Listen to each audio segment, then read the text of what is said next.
доля жінки і доля мами найкраще є висвітлена у Тараса Шевченка. Коли я раніше читала «Кобзар», у мене почуття були негативні, тому що мені весь час здавалося, що він такий плаксивий і що він таких тих мам нещасних весь час показує. І мене це дуже дратувало, як я була молода.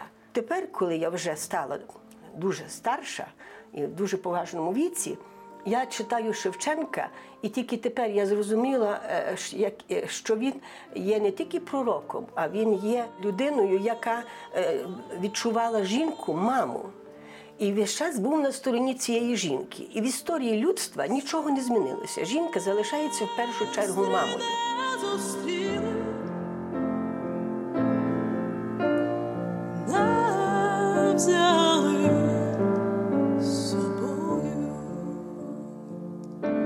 Сивіт, про наймичок.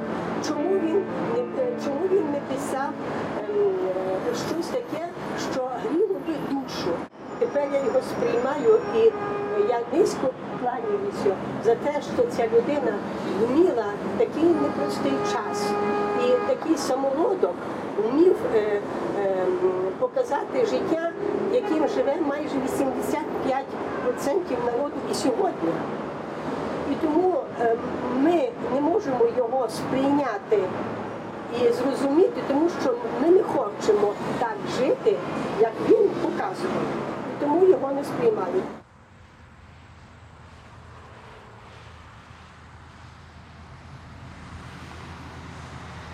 За горами гори хмарою повиті, засіяні горем кров'ю политі. Споконвіку Прометея там орел карає. Щодень Божий добрі ребра і серце розбиває, та не випіє живущої крові. Воно знову оживає і сміється знову.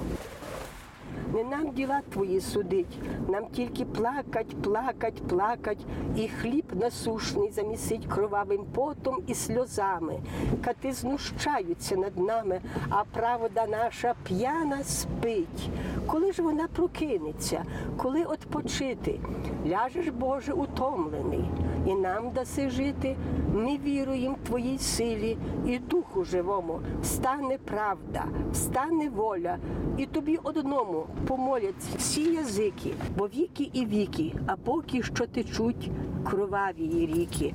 За горами гори хмарою повиті, засіяні горем кров'ю политі. Отам-то милостиві ми, ненагодовану і голу застукали сердешну волю.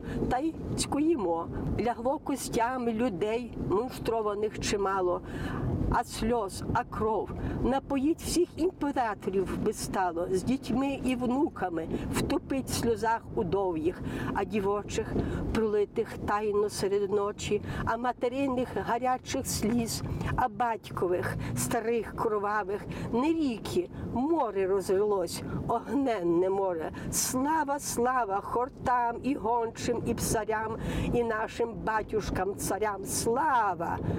І вам слава, сині гори, кригою окуті, і вам, лицарі великі, Богом не забуті. Борітеся, поборете, вам Бог помагає, за вас правда, за вас слава і воля святая.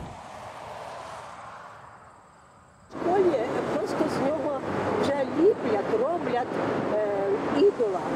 Розумієте, а ідол – це не завжди добре. А ми його бачимо тільки старого, в якомусь кожусі, якійсь шапці страшній, і завжди старого.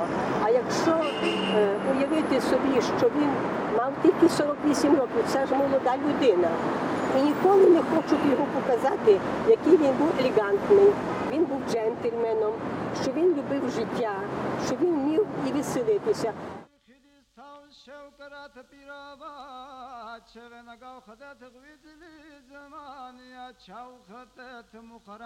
Вдячна уряду Грузії за те, що вони поставили нашому такому чудному людині, чудній, мудрій, пам'ятник в такому прекрасному і дуже гарному місці. І тому між Україною і Грузією там Гурамішвілі у нас жив, тут Леся Українка жила. Я думаю, ці зв'язки між нашими народами, вони ніколи не скінчаться.